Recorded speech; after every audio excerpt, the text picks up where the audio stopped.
Welcome to Wacky Lamps live at 5 on a Sunday. We're hoping you're having a fantastic day. We are having a great day here. We have visitors at the moment. We have two wonderful friends from the United States over here. One is currently resting inside the house. The other one's back at the hotel, but they're having a great day. They're having a great day here because we've taken them out to see the coast of Wales, which is lovely. So today, a bit different today. We have a guest today. We have a wonderful guest. One of our Bloomz artists, once again, is going to be my guest shortly. But it's a bit disconcerting at the moment because I've got an audience here in the workshop. Strangely enough, let me show you my audience in the workshop, which is it's like working. It's like doing a live in a zoo. Because this is my workshop. And Steph has got some of her creations on show here to show Mary and Val. And so I am doing this live surrounded by the most wonderful animals, all watching me in every way. Fantastic, aren't they? Aren't they just brilliant? Look at the pangolin there. Got to give it a plug. The pangolin there is over 350 individual scales, each tipped with gold leaf. Eh? And the Mauritius kestrel up there. So yeah, so a bit of an audience here for me, but we've hopefully we'll be getting an audience coming on anyway now. So I'm gonna do no more than invite my guest on now. So Julie is ready for me. So let's.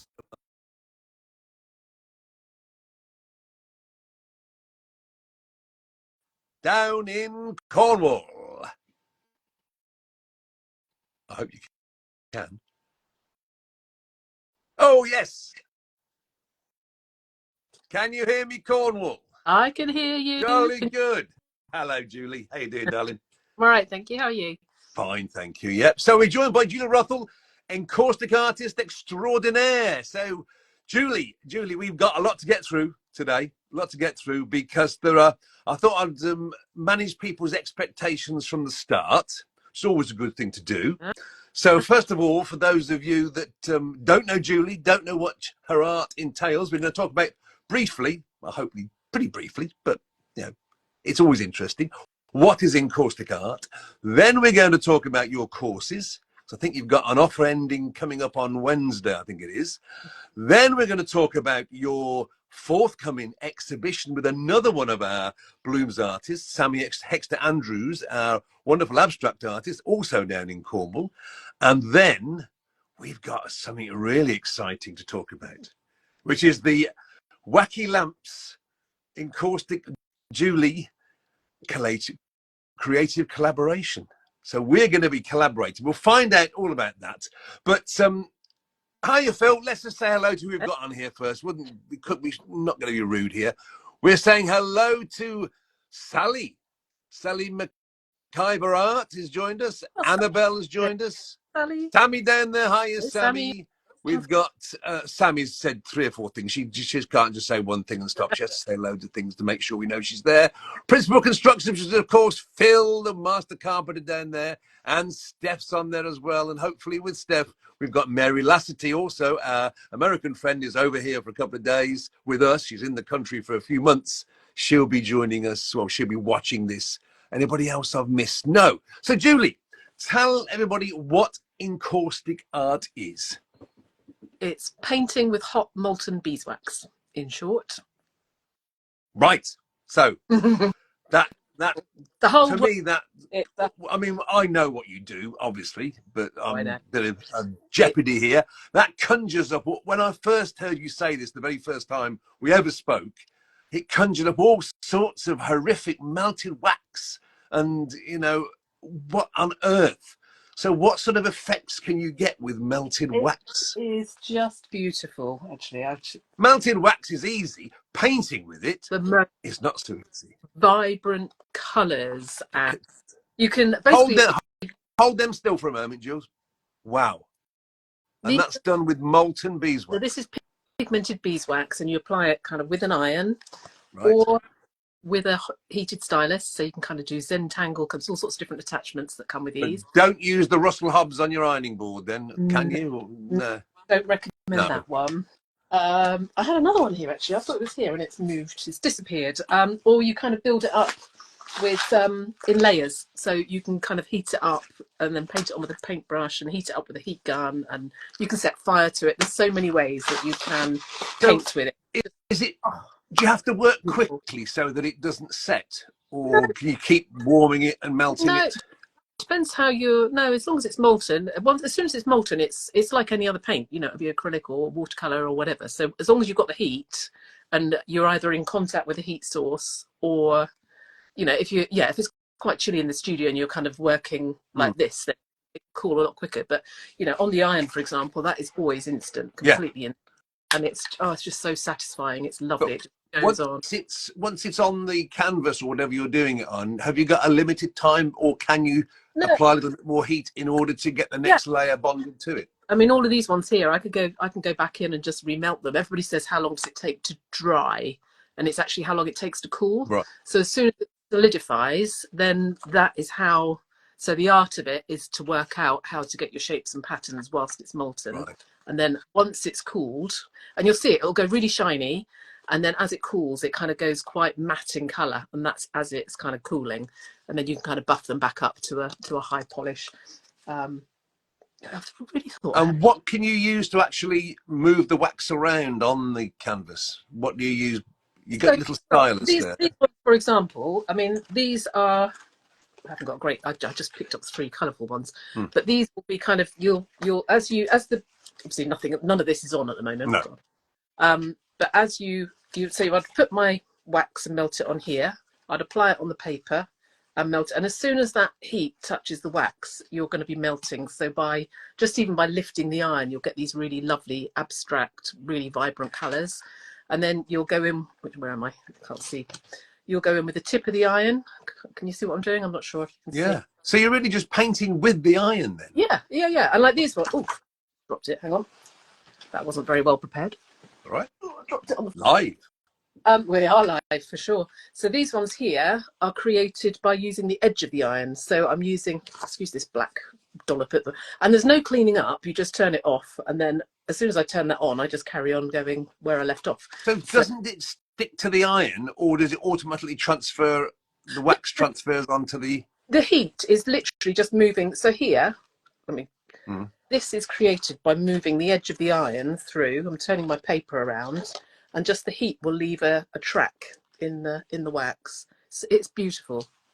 So you're only limited by your imagination, really. And yeah. And these are the examples I've got here. I was looking around for my other piece that I thought I had here, but these are just on paper, done with the iron stylus. Zentangle, beautiful with the stylus. You can just lose yourself for hours with that. It is so meditative, and you just like a tiny bit of wax. You can just tweak it out, and just keep going with it. And that's just on the paper. That's without building up in layers, adding mixed media, oil paints, pigments. So you buy do you pigment your own wax, or do you buy it ready pigmented? I do both. Right. Yeah. So the ones on paper, they always tend to be pre-bought. They're little small blocks like this. Right. Ones that I paint up in layers, that's actually what it kind of is like. It's called encaustic medium. That's a solid form. Did you see that? Okay. That's like a solid form. Oh right, yeah. I'll pick a few bits of wax from the base. Or you can have it like this, and this comes in I'm going to throw these all over the floor, but I don't know if you can see there. Little pebbles, little granules. Can you see there? Little granules of wax. Yeah. So you just melt them on your hot plate. You kind of sprinkle them on. I was sprinkling them all over the floor now.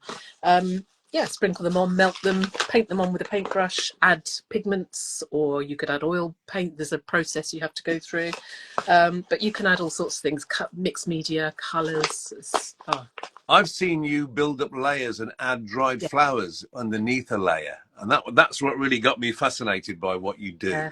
Is seeing you do. I'll always remember seeing the video of you with the pieces of lavender. Yes. And you're sort of making up like a scene. And you have to keep reminding yourself this is just wax. Yeah. But am I right in thinking the smell is gorgeous? it's I just bet, because when you've got wax in a candle, the smell is gorgeous. yeah, So 100%. how can people get involved with encaustic art then? What are you offering at the moment that they can get involved? I always try and share as much as I can. I've got YouTube videos. I've got some free online courses that I created in kind of both of the, and I tend to call it the two styles really. This is one kind of style, and then the other style where you build up in layers is they're quite different techniques, but they do all overlap. So I've got free courses and YouTube videos for all those. But in addition to, you know, that's often it's a taster. I wanted to know that the other thing as well with encaustic, it either gets you or it doesn't. I think it's a bit like you Yeah. love, you want to know all of it and like tell me Yeah. more, or it's like nah, I've tried that, you know. So I've got an in-depth course for each of them, and that if you buy one you get the other, because they there are so many overlaps, it's really pretty much impossible just to split them out. So yeah, so I've got they're kind of my sort of foundational, there's like over 50 videos and instruction guides and PDFs and lists and health and safety and how to use all the tools in there. So yeah, so I've got that as an online course. So currently the way that I've been running that since September, and I've been when you buy it you get 3 months of free support and extra workshops, Right. Yeah. loads. We have 2 live Zoom calls each month. There's a Facebook group, but I had a bit of a slap on the wrist for the amount of value that's in there that I was kind of giving away as a freebie. So that is continuing, but it's going to be a paid additional add-on.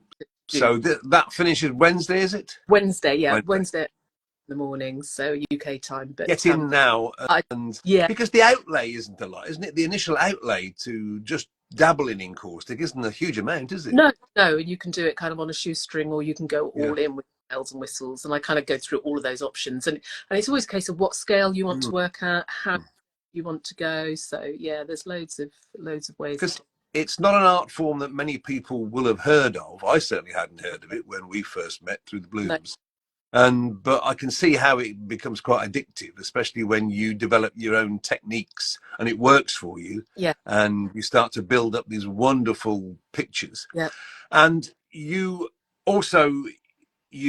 have doubled up with your photography, because you now combine the two, don't you? Encaustic and your photography. Yeah, photo encaustic. I love that. Photo encaustic. So is that a photograph overlaid with encaustic?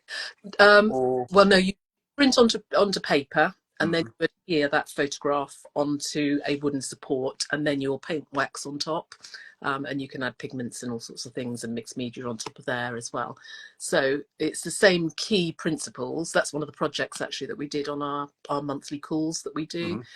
So yeah, we did that. I can't remember, September, October time, as a project. So yeah, so the smartphone photography is great. You can go out to these great photos, and it's like, oh, I really like that. Okay, so print it off or get it printed, depending on the size and scale, and then you add wax on top that, well, it just soaks down into the paper. Again, there's a process to it. There's certain things you need to know, you know, do's and don'ts. But yeah, just keep adding wax, and often you even sometimes just literally with clear wax, it's beautiful. It just creates this lovely cloudy effect. You can highlight parts of the photograph, I dare say, and bring them out. It almost makes it 3D, doesn't it?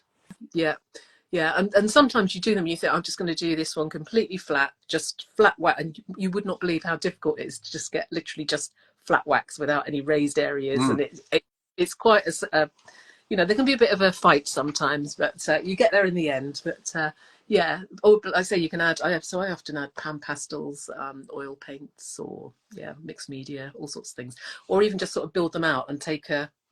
So say you've got your base photograph, then you add wax, and then you could kind of cut out, you know, the midground, then add that, and then you could cut out the foreground and add that. So you know, it's just.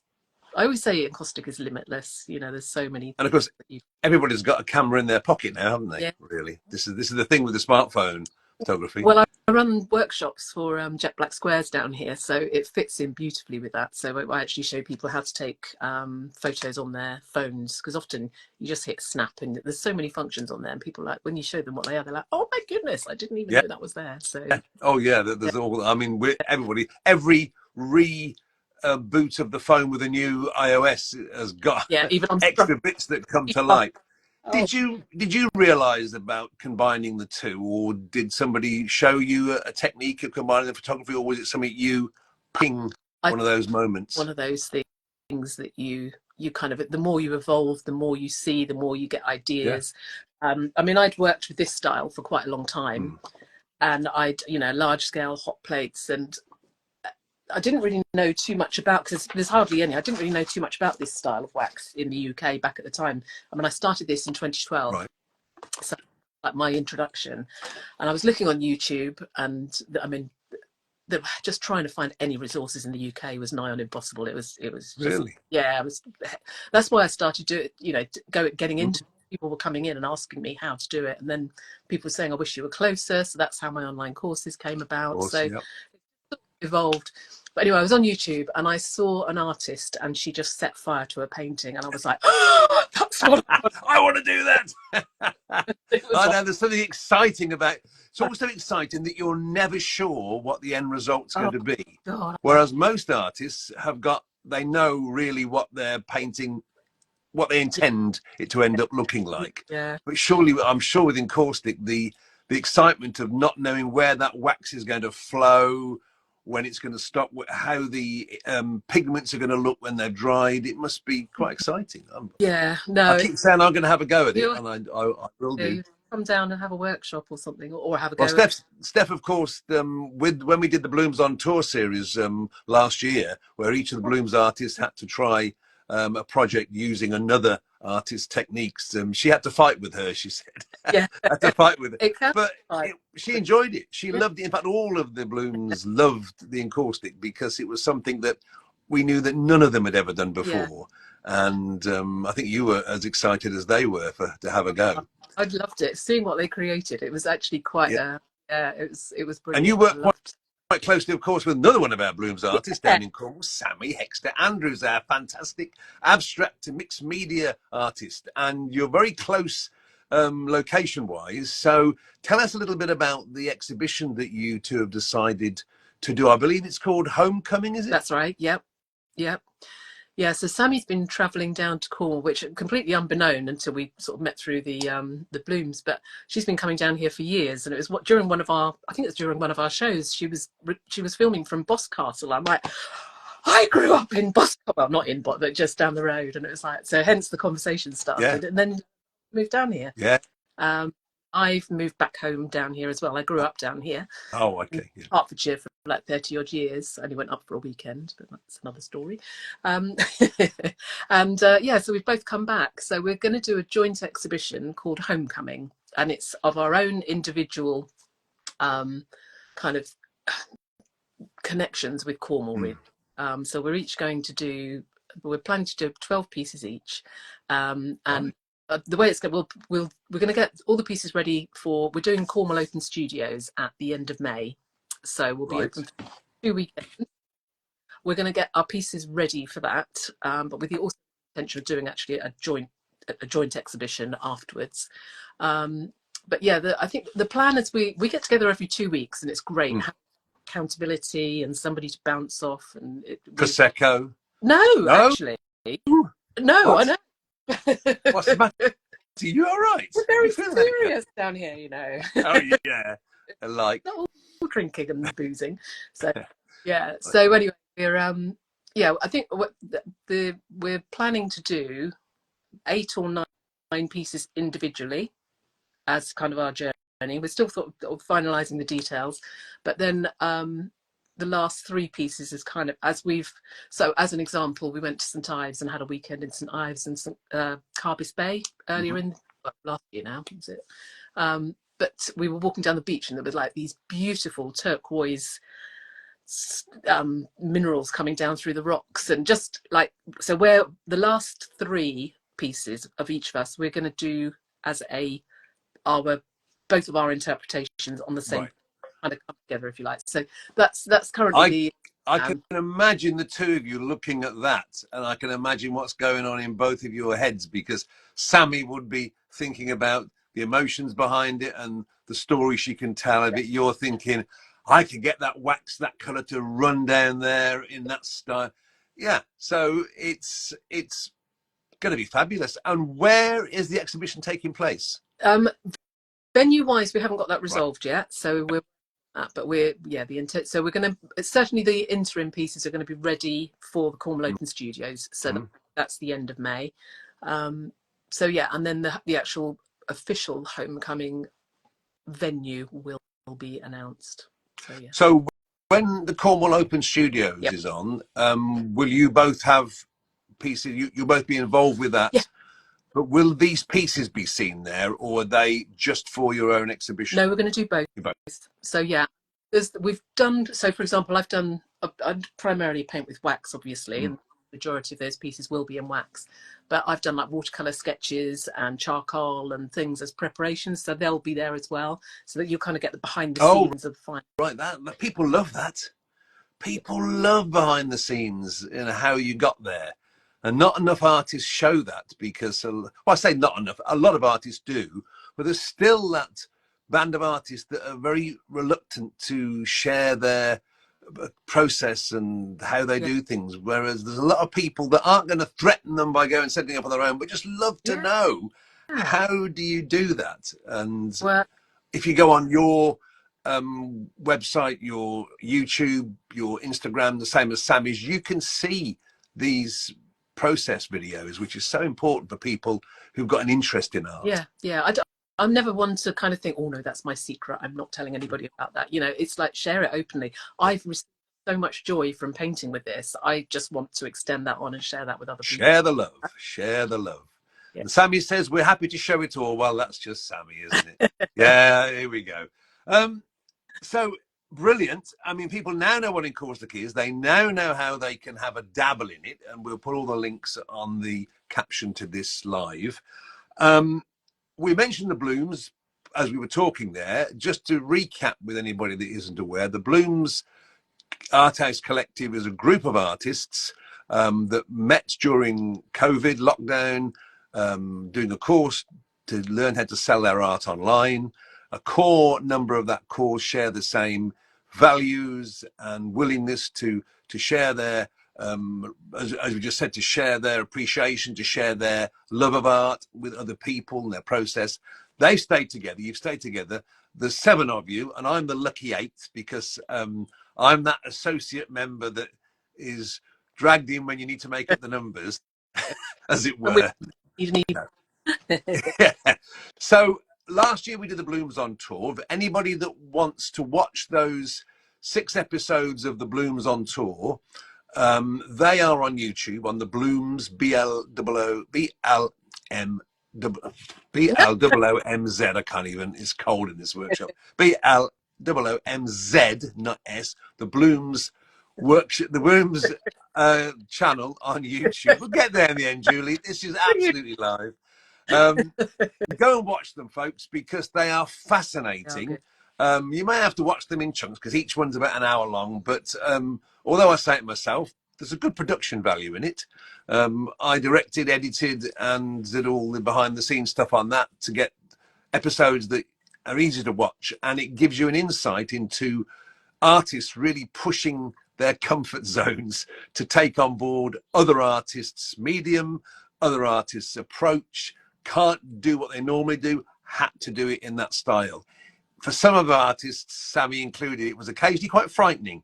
And you do those lovely bits of the videos where you come back to camera and saying, I don't know where this is going. I don't know how I'm going to, this is not doing. And it is lovely to see you lot struggle. It was glorious. But that was last year. This year, the 2025, we have another wonderful Bloomz event that's we're starting to film bits of it as in now. Last week we all got together on Zoom and we drew names out of the hat for the Bloomz creative collaboration, with me included this time. There are 4 pairs of artists and each pair has to collaborate with each other and do 2 pieces of art. So you both start off doing your piece. You both obviously don't do it completely independent. You chat to each other, you decide on the way forward, throw ideas around.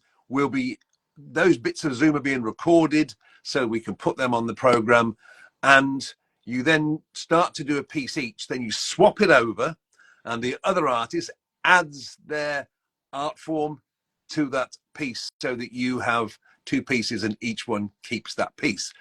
But it has to be a collaboration that is seamless as best it can be, so that it's not jarring on the eye. So you haven't got like half a painting done like fine art oils and half done something else. You have to find a way. We have to find a way of making the magic work.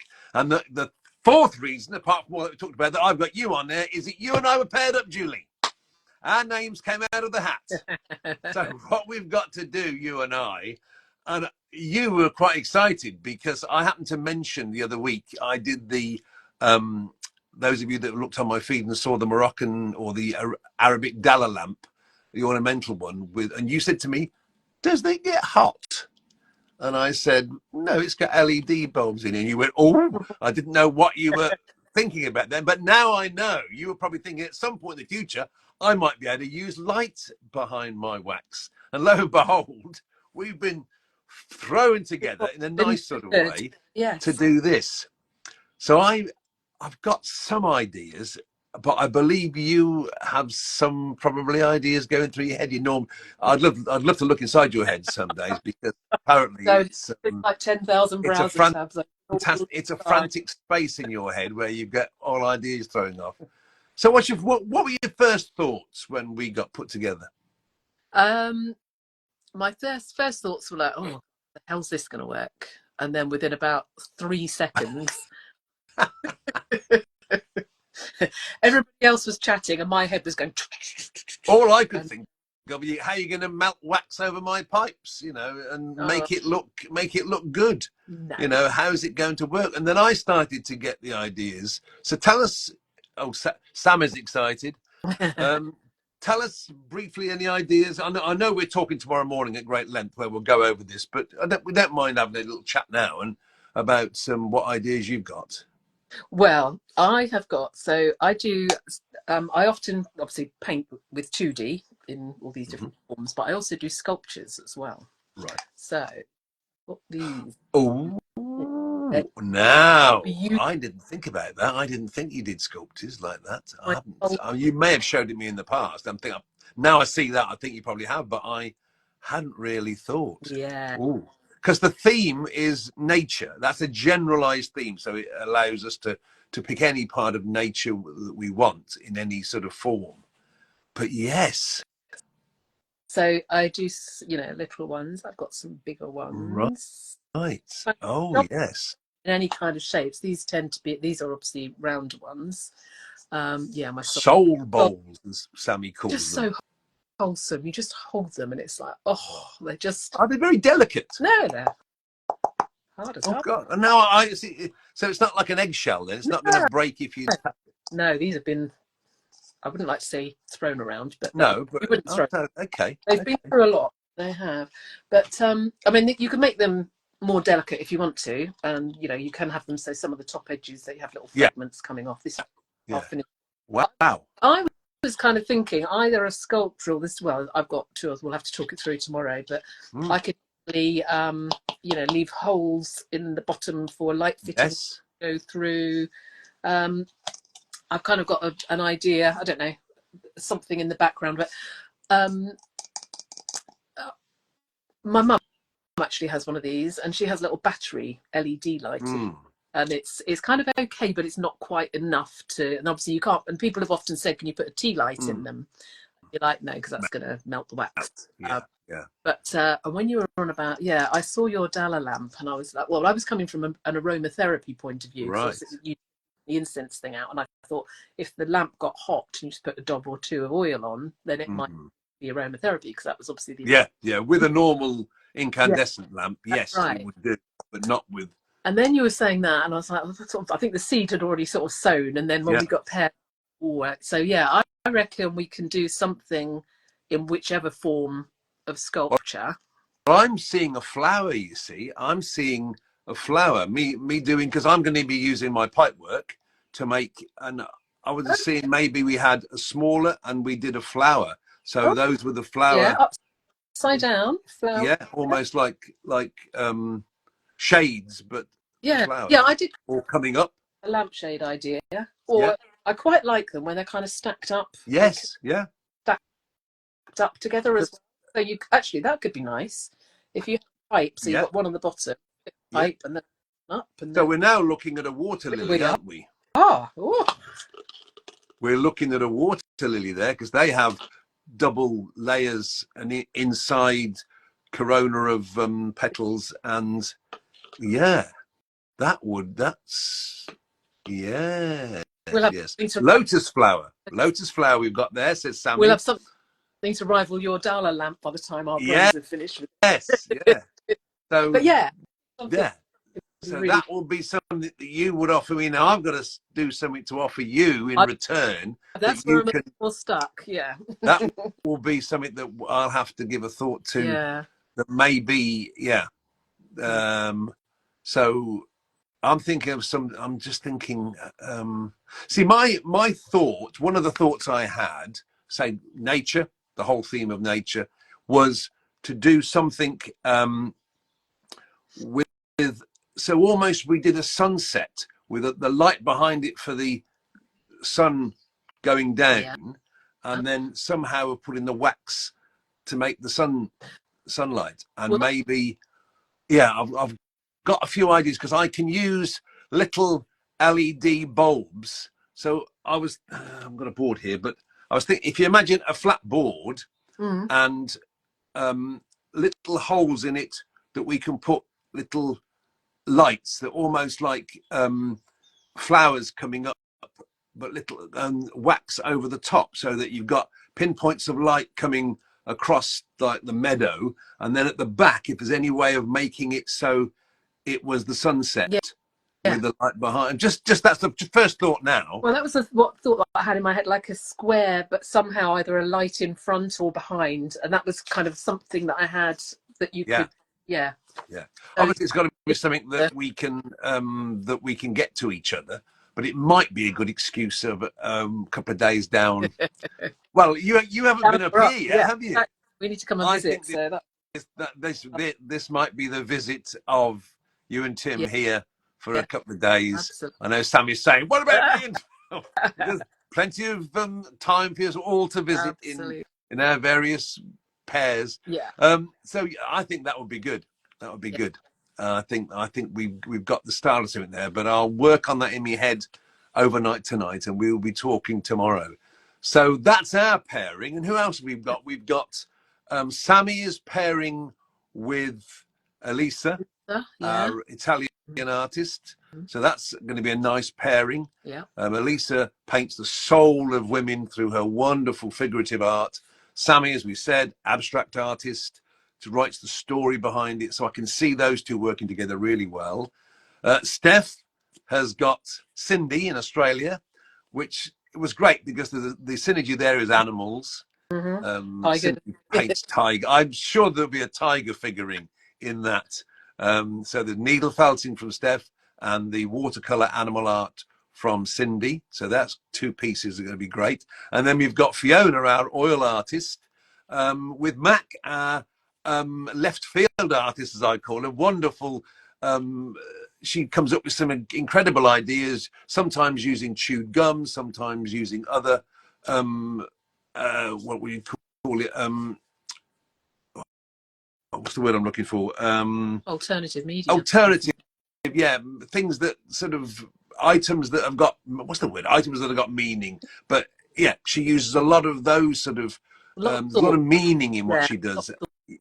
So that should be brilliant. And they've already done in their first chat. I've received it on.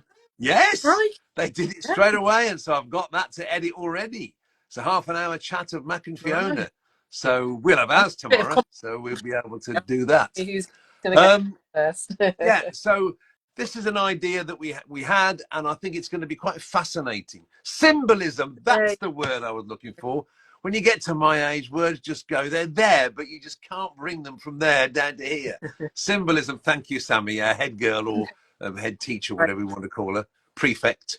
So a lot of symbolism in Mac's art, and I think that will be an interesting one with her and Fiona. But they're all going to be fascinating because we're all artists that work well with other people in general, and we all know each other, so it's not as though we're meeting somebody totally that we don't know. And it's got to be fun.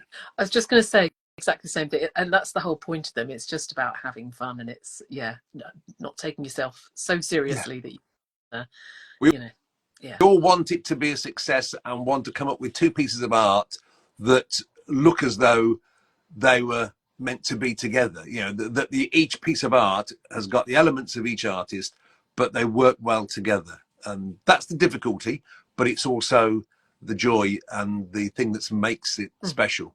And the fact we get a piece each to keep, that's the best thing out of it. We get a piece each to keep, and you folks will be able to follow us with this. I think our first premiere will be at the beginning of July.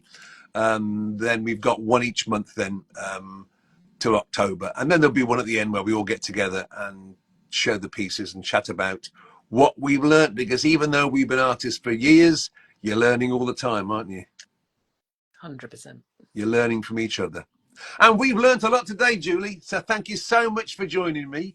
So don't forget, if you fancy having a dabble at encaustic art, then have a look at Julie's various sites and places you can find out. And if you want to take advantage of this offer with her courses, that's available until Wednesday. And don't forget, make a note in your diary if you're traveling down to Cornwall. Is it the end of May, is it? Yes. End of May for the Cornwall Open Studios? Yeah, it's the two last weekends in May, just going over to... And you'll be able to catch... Have you got the homecoming exhibition at a place to be advised pretty soon? Yes. Good luck with that. That's a great way of combining the two of your excellent art. You're both very talented, you two down there. You're very talented. Must be something about the Cornish air. There must be. Cornish. Thanks, Jules. Nice to see you, sweetheart. Thank you. Take care, much. And we'll chat tomorrow morning, 11:30. Look forward. Be there. Okay. Ta-da. Bye now. Take care. Bye. Wonderful. Wow, that's great, isn't it? It's always lovely to speak to any of the Bloomz artists, because they're all so good at being enthusiastic about their art, about sort of getting other people to want to find out more. And that's purely because we were forced to do this with lockdown. So a lot of good did come out of lockdown for some people, but it's what you took from it. It's how you use that difficulty to make it work for yourselves. And we did it. And the thing about art is that people want to do it, but a lot of people are too scared to have a go.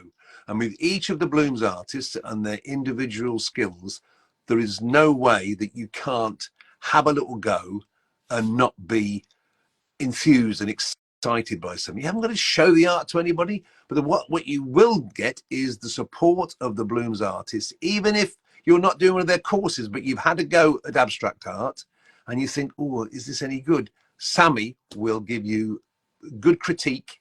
If you want to go at needle felting, Steph will certainly say, well, when you do the head next time, what you need to do is this.